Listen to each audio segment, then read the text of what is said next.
और उनके ठीक नाक के नीचे इस तरीके की घटना को अंजाम दिया जा रहा था। मैं बार बार इस बात को कहता हूं, क्या संभव है कि भैया शासन प्रशासन को इस बात की जानकारी नहीं हो? बच्चियां बता रही हैं कि कितने महीनों से और संभवतः कितने सालों से। ये तो वो हैं जो कि बाहर बचकर आई हैं, जो अपनी बातों को बता सकती हैं। ठीक मुख्यमंत्री, राज्य सरकार, शासन प्रशासन की नाक के नीचे और जिस तरीके से बच्चियां बाहर आकर खुलकर उनके साथ जो यातनाएं, जो प्रताड़नाएं जो उनके साथ हुई, उनके बारे में जिस तरीके से कह रही हैं, दुख मुझे बार बार इस बात का होता है कि मुख्यमंत्री नीतीश कुमार एक शब्द ऐसी घटना के बारे में बोलना ज़रूरी नहीं समझते कि जहां एक तरफ आप महिलाओं को रोता बिलखता छोड़ते हैं जहरीली शराब से, उनके घर में उनके पति, उनके भाई, उनके बच्चों की मौत की वजह से, और दूसरी तरफ बच्चियां यहाँ पे रो रही हैं, बिलख रही हैं क्योंकि उनके साथ इतना दुष्कर्म हो रहा है, वो भी दिन दहाड़े। आपकी जानकारी, शासन प्रशासन की जानकारी के बावजूद इस तरीके के काम यहाँ पर हो रहे हैं।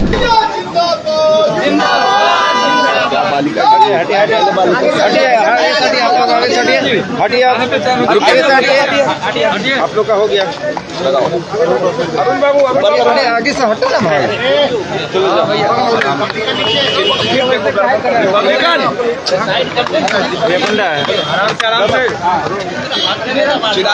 पटना में मुजफ्फरपुर के तरह एक बालिका गृह कांड हुआ है, आपने भी ट्वीट किया है, क्या कहिएगा उस घटना पे?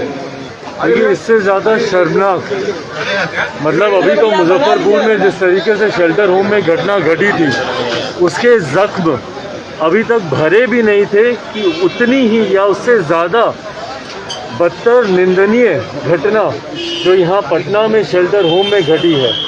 ठीक मुख्यमंत्री, राज्य सरकार, शासन प्रशासन की नाक के नीचे और जिस तरीके से बच्चियाँ बाहर आकर खुलकर उनके साथ जो यातनाएं, जो प्रताड़नाएं जो उनके साथ हुई, उनके बारे में जिस तरीके से कह रही हैं, दुख मुझे बार बार इस बात का होता है कि मुख्यमंत्री नीतीश कुमार एक शब्द ऐसी घटना के बारे में बोलना ज़रूरी नहीं समझते। एक बार वो ज़रूरी नहीं समझते कि वो आए जाएं, मिले इन लोगों से, और उनके ठीक नाक के नीचे इस तरीके की घटना को अंजाम दिया जा रहा था। मैं बार बार इस बात को कहता हूं, क्या संभव है कि भैया शासन प्रशासन को इस बात की जानकारी नहीं हो? बच्चियां बता रही हैं कि कितने महीनों से और संभवतः कितने सालों से। ये तो वो हैं जो कि बाहर बचकर आई हैं, जो अपनी बातों को बता सकती हैं, पर संभवतः कितने सालों से। और बल्कि इसमें तो मैं भारतीय जनता पार्टी से भी आग्रह करूंगा भैया कि आप लोगों का मोटो है, आप लोग बोलते हैं बेटी पढ़ाओ बेटी बचाओ, और यहाँ बिहार में आप ही के साथ सत्ता में जो लोग हैं, उन्हीं के शासन प्रशासन सत्ता तंत्र के नीचे, उनकी नाक तले इस तरीके से घटना को अंजाम दिया जा रहा है, जिसकी जितनी निंदा की जाए भाई शब्द नहीं है अब इन चीज़ों की निंदा करने के लिए भी। और बार बार मैं ये बोलता हूँ कि इससे मेरे प्रदेश की छवि, राष्ट्रीय स्तर पर, अंतर्राष्ट्रीय स्तर पर किस तरीके की छवि मुख्यमंत्री नीतीश कुमार बनाना चाहते हैं कि जहाँ एक तरफ आप महिलाओं को रोता बिलखता छोड़ते हैं जहरीली शराब से, उनके घर में उनके पति, उनके भाई, उनके बच्चों की मौत की वजह से, और दूसरी तरफ बच्चियां यहाँ पे रो रही हैं, बिलख रही हैं क्योंकि उनके साथ इतना दुष्कर्म हो रहा है, वो भी दिन दहाड़े। आपकी जानकारी, शासन प्रशासन की जानकारी के बावजूद इस तरीके के काम यहाँ पर हो रहे हैं। मुजफ्फरपुर शेल्टर होम की घटना से क्या अंजाम लिया आपने? क्या उससे सीख ली? उसके बाद क्या आपने ऐसे कदम उठाए कि शेल्टर होम में दोबारा से इस तरीके की घटनाओं को अंजाम ना दिया जाए? जहरीली शराब के बाद भी मुख्यमंत्री हर एक जगह खामोश रहते हैं, उनके गृह जिला तक में कांड हो गया, पर उसके बाद भी मुख्यमंत्री ने कोई ऐसा कदम उठाना ज़रूरी नहीं समझा कि भैया उसके बाद दोबारा ऐसी किसी घटना की पुनरावृत्ति ना हो।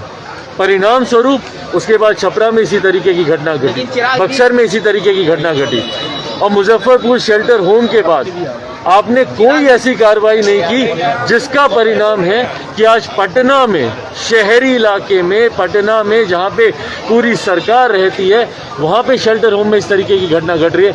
इसीलिए हम लोग बार बार आग्रह कर रहे हैं, और मैं पुनः इस घटना के बाद मैं पुनः महामहिम राज्यपाल जी से मैं आग्रह करूँगा कि इससे ज़्यादा घृणित घटना और कोई नहीं हो सकती, और इसके लिए ज़रूरी है कि अब बिहार में राष्ट्रपति शासन महामहिम राज्यपाल लागू करवाएं, उसकी सिफारिश केंद्र सरकार को भेजें। 24 घंटे में ही जांच हो गई है और इंचार्ज को क्लीन चिट दे दिया गया। 24 घंटे में ही जांच हो गई है। सोचिए 24 घंटे में अगर आप इंचार्ज को जांच करके अगर आप क्लीन चिट दे रहे हैं, तो अगर इसमें शासन का संरक्षण प्राप्त नहीं है तो और क्या है इस घटना को।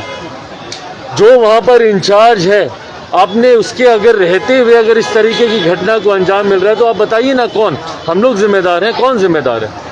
जिम्मेदारी आप तय करेंगे कि नहीं करेंगे, या इस सरकार में जिम्मेदारी तय करने का रिवाज खत्म हो गया। बिहार में इसीलिए बार बार कोई भी आप घटना देख लीजिए, बिहार में कन्विक्शन रेट मात्र 7% है। ये उस घटना का उदाहरण है। बड़ी से बड़ी घटना बिहार में हो जाती है पर किसी दोषी के ऊपर कोई कार्रवाई नहीं होती। बार बार जब मैं घटना का जिक्र करता हूँ, पटना एयरपोर्ट पर हम लोग मौजूद हैं, रुपेश यहीं के थे, यहीं पे काम करते थे। बताइए ना क्या हुआ, उनको दिन दहाड़े उनको गोली मार दी गई, उनकी हत्या कर दी गई, कोई पकड़ा, किसी के ऊपर गिरफ्तारी हुई, कोई जेल गया। कितनी जहरीली शराब से लोग मरे, कोई आज तक जेल गया। और यहाँ पर भी पटना में शेल्टर होम में आप देखिएगा, इसी तरीके से एक के बाद एक क्लीन चिट दे दी जाएगी, किसी के ऊपर कोई कार्रवाई। मन में डर कैसे बढ़ेगा, क्योंकि बढ़ेगा ही नहीं, लगातार धमकियां मिल रही हैं। संभव ही नहीं है जब तक इस प्रदेश में मुख्यमंत्री, हमारे प्रदेश के जो कि गृह मंत्री भी हैं, जब तक वो प्रदेश में है, अपराधियों के मन में भैया भय नहीं आ सकता। जिसका परिणाम है कि आए दिन इस तरीके की घटना को अंजाम मिलता है। क्यों? क्योंकि किसी अपराधी को पकड़ा नहीं जाता, उसे सलाखों के पीछे भेजा नहीं जाता, और गलती से अगर किसी को पकड़ भी लिया गया होता है तो महीने 2 महीने के बाद लेन देन करके उसको रिहा कर दिया जाता है। कल बजट पेश हुआ है, जेडीयू को लोग कह रहे हैं कि बजट जो है बिहार के लिए सही नहीं है और विशेष राज्य की मांग की जो चर्चा है बजट में नहीं की गई। हालांकि बजट में विशेष राज्य की चर्चा की मांग होती नहीं है, लेकिन जेडीयू के लोग इस तरह के सवाल खड़े कर रहे हैं। आपने भी बजट को सही बताया है। भाई हमको समझ में नहीं आता कि आप साथ भी रहिएगा, सवाल भी उठाइएगा, इतना ही अगर आपको अपनी नीति, अपने सिद्धांतों, अपने विचारों पर विश्वास है तो अलग होइए ना। विशेष राज्य का दर्जा क्या झुंझुना क्या दिखा रहे हैं प्रदेश के लोगों को। सरकार में आप लोग हैं और आप भी लोग सवाल उठा रहे हैं। मतलब इससे बड़ी विडंबना हमने नहीं देखी, या इससे बड़ा कमजोर मुख्यमंत्री हमने नहीं देखा। फिर आप विशेष राज्य के दर्जे की मांग का सवाल भी आप उठाएंगे और उसके बाद उसी के साथ सरकार मिलकर सत्ता का सुख भी आप भोगेंगे। अगर आपको इतना ही ऐतराज है तो उठाइए कदम मजबूत, अलग होकर दिखाइए अगर आप में हिम्मत है तो। और अगर नहीं हिम्मत है तो कम से कम ये झुंझुना बिहार के लोगों को मत दिखाइए, फिर काम करके दिखाइए। फिर इस बात का वो लीपा पोती मत कीजिए कि भैया हम लोग को विशेष राज्य का दर्जा नहीं मिल रहा इसलिए हम लोग काम नहीं कर पा रहे हैं। भाई गठबंधन के आपके साथी हैं भारतीय जनता पार्टी, जाइए जाकर बात कीजिए। भारतीय जनता पार्टी 200 बार स्पष्ट कर चुकी है कि विशेष राज्य का दर्जा वो नहीं देने वाली है। उन्होंने प्रावधानों का हवाला उन्होंने दिया, नीति आयोग का हवाला उन्होंने दिया है। उसके बाद क्या बार बार विशेष राज्य का दर्जा, विशेष राज्य का दर्जा। भाई हम लोग भी मांग करते हैं कि विशेष राज्य का दर्जा मिले, इसीलिए आज हम लोग आपकी सरकार से अलग हैं, क्योंकि हम लोग मानते हैं कि मौजूदा मुख्यमंत्री नीतीश कुमार इतने कमजोर हैं, उनमें ताकत नहीं है कि वो हमारे प्रदेश को विशेष राज्य का दर्जा दिला सके। तो इसीलिए बार बार इस बात का झुंझुना आप लोग मत दिखाइए, बजट का हवाला मत दीजिए। मतलब बजट आधे देश के लिए बहुत बढ़िया और बिहार के लिए बहुत बुरा। मतलब किस तरीके की बात करते हैं जनता दल यूनाइटेड के लोग, हमको समझ में नहीं आता कि आधे देश के लिए बजट बढ़िया हो जाएगा और आपके प्रदेश के लिए बजट खराब हो जाएगा। या तो बजट बोले कि खराब है पर हिम्मत नहीं है। क्यों? क्योंकि आप गठबंधन में हैं, पर वहीं आपको अपने राज्य में, अपने प्रदेश के लोगों को, बिहार के लोगों को आपको झुंझुना भी देना है। तो आप बताएंगे कि नहीं भैया यहाँ पर विशेष राज्य का दर्जा नहीं मिला तो बिहार के लिए बजट ठीक नहीं है। हकीकत है कि मुख्यमंत्री अब इतने कमज़ोर हो चुके हैं कि उनके बस का कुछ नहीं है। ना वो अपराधियों पे लगाम लगा सकते हैं, ना वो शेल्टर होम जैसी घटना पर अपराधियों को सजा दिलवा सकते हैं। आखिरी सवाल, बीजेपी ने अपने कोई टिकट सीट दी है आपके चाचा की पार्टी को, क्या वहाँ से आपका उम्मीदवार दिख सकता है मिलती चुनाव में? भाई हम लोग चर्चा कर रहे हैं यहाँ पे तमाम पार्टी के लोगों के साथ और अधिकांश सीटों पर हमारे प्रत्याशियों का चयन हो चुका है।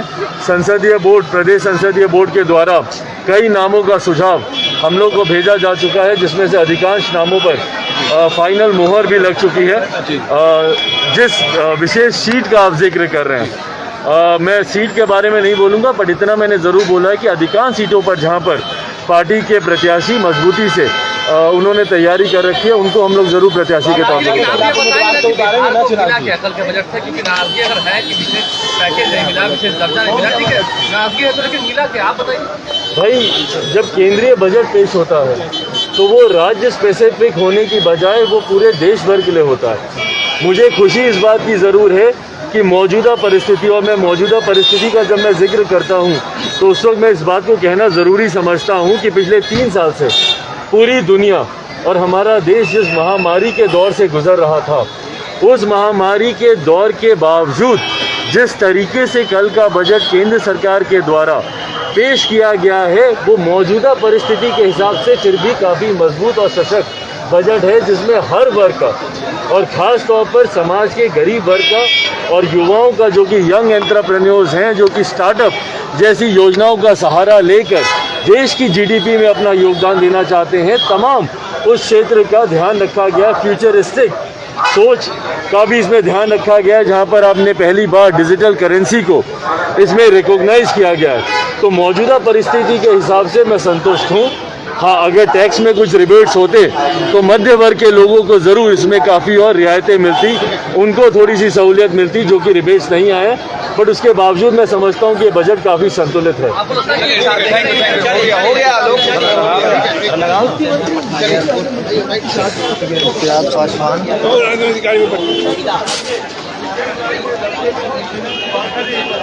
चिराग पासवान पटना में जिस तरीके से शेल्टर होम में लड़कियों के साथ जो कुछ भी हुआ, जो बातें लड़की बाहर मीडिया में के डोमेन में आके जो बातें रही, उसको लेकर काफ़ी ज़्यादा कहा जाए तो वो गुस्सा में है। साफ तौर पे कहा है कि ये पहली घटना नहीं है, ऐसे मामलों में नीतीश कुमार को एक न्यायिक जांच जो है वो करानी चाहिए। साथ ही साथ जहरीली शराब हो या जो आम बजट केंद्र सरकार में पेश किया गया, उसको लेकर जिस तरीके से जनता दल यूँ सवाल उठा रही थी, उस पर भी उन्होंने अपनी बातों को जो है वो रखा है।